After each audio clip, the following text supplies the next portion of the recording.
The topic for week 2 is integrals. And what we're going to cover in this series of videos, first, integration. So this is just the definition of an integral. It's the problem we're trying to solve. And it boils down to basically trying to find the area in between a curve, a curve representing the graph of a function, and the x-axis.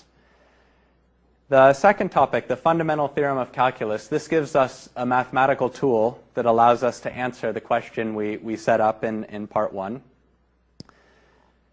In part 3, I just discuss some applications of integration. So this is sort of showing the kind of problem you can interpret as an area, and then a couple of quick examples of how you can generalize that once I'm allowed to use an integral. Then I'm going to switch to techniques of integration. So like the differentiation we did in the first week, integration is a mathematical operation. It's unfortunately a little bit trickier. So with differentiation, we had a set of rules that you can apply to a function to find its derivative. In integration, we have to run that backwards, and it's not so clear-cut exactly how that's going to work. But there are a lot of sort of rules of thumb that can help you out, and so that's what I mean by techniques of integration.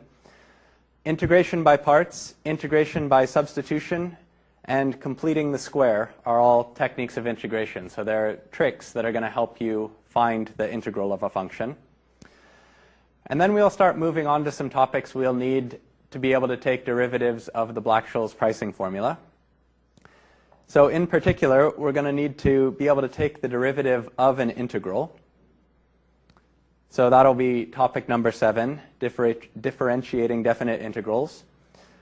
We're also going to look at integrals that have an unbounded region. So that would be integrating from, say, minus infinity up to a certain value x.